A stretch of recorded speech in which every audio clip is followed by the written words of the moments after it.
आज रेजांगला शहीद परिवार में आए हुए श्रद्धांजलि सभा में क्या कहना चाहेंगे?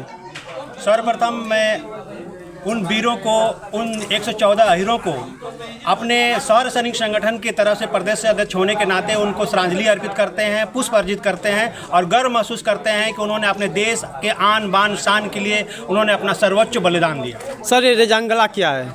रेजांगला हमारे भारत का एक ऐसा जगह है जहाँ पे चाइना बॉर्डर लगता है और उस एक घाटी है जहाँ से चाइना की आने का हमारे भारत में रास्ता है और वहीं पे चाइना ने उस घाटी से होके हमारे भारत में एंट्री किया था और वही लड़ाई वहाँ पे लड़ी गई थी अपने भारत और चाइना के बीच में। उस जगह को ही हम लोग रेजांगला कहते हैं।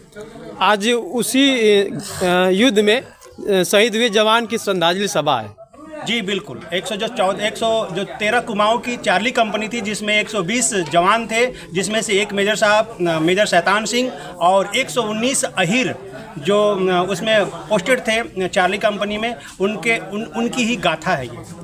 सर, बताया जाता है कि 3000 सैनिकों को मारा गया, अपने सैनिक मारे थे, इसके बारे में थोड़ा बताइए। जी बिल्कुल, ये सत्य कहानी है। अब इसके क्योंकि इसकी जो कहानी हम एक ऐसे जो उस लड़ाई के गवाह हैं कैप्टन रामचंद्र जी से हमारी अभी पिछले 6 महीना पहले मुलाकात हुई थी, जो इन जवानों के जो शहीद परिवार के लिए उन्होंने अस्थि कलश लेके आए थे और सभी परिवार को उन्होंने सौंपा था। उनसे हम लोगों ने सुना इस कहानी को, दर्दनाक कहानी को, आंखों देखी कहानी जो है उनसे सुना, तो वो उसका कोई वर्णन हमारे पास शब्द नहीं है उसके लिए। सर, क्या लगता है इस समय जो जवान शहीद हो रहे हैं, क्या उचित सम्मान हम लोग दे पा रहे हैं? जी बिल्कुल नहीं मिल पा रहा है।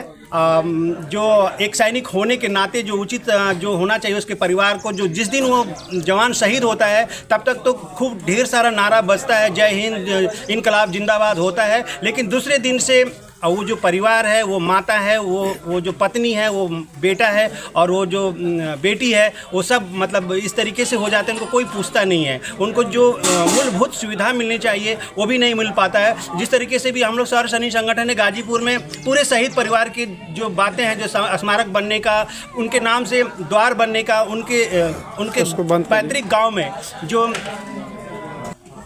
जो स्कूल का नामकरण के लिए हम लोगों ने कम से कम 25 एप्लीकेशन हम लोगों ने शहीद परिवारों का दिया है, जो यहाँ के डीएम साहब ने उसको स्वीकृति भी दे दिया है। बहुत जल्दी ही हमारे क्षेत्र में जिनका स्मारक नहीं बना है उनका स्मारक बनना शुरू हो जाएगा और द्वार जिनका नहीं बना है उनका भी द्वार भी बनना शुरू हो जाएगा और जो सड़क का नामकरण वो भी होना शुरू हो जाएगा। सर, सौर सैनिक संगठन इस समय तेजी से बढ़ता जा रहा है, अन्य जिलों में भी इसका विस्तार हो रहा है। जी, इसके पीछे क्या राज है?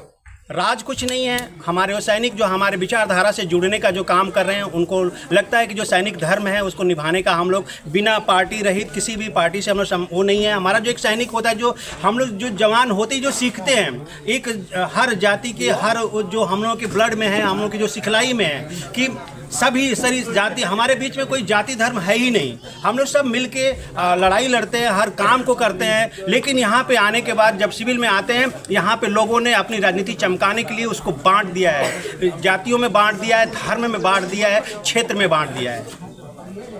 और से हमारा संगठन काम कर रहा है और आज गाजीपुर, बनारस, चंदौली और आपका मिर्ज़ापुर और आजमगढ़, अभी लेटेस्ट अभी 1 हफ्ता पहले आजमगढ़ का गठन हुआ है और तेज़ी से लोग हम लोगों को बुला रहे हैं कि आप आएँ और अपना इस क्षेत्र में आप अपना मतलब कि अग्रसर हों। सर, अपना परिचय दें। मेरा नाम शशिकांत यादव, ग्राम प्रधान बड़ौदा। ये मेरे पिताजी थे बड़े, जो शहीद हुए हैं सन 62 में रेजांगला में, जगधर यादव जी। आज आपके घर पे पूर्व सैनिकों का एक संगठन जो सौर सैनिक संगठन के नाम से जाना जाता है, आज श्रद्धांजलि सभा में आए हैं। उसके साथ साथ तमाम लोग यहाँ पे आए हुए हैं, उनको क्या संदेश देना चाहेंगे? संदेश उन लोगों को हार्दिक अभिनंदन वंदन है। इसके बाद जो भी कार्यक्रम जहाँ भी हो, ये देश में, प्रदेश में, ज़िले में, गांव में, सभी लोग इकट्ठा हो के श्रद्धांजलि सभा पुण्यतिथि पर उपस्थित हो। बहुत बहुत धन्यवाद सर।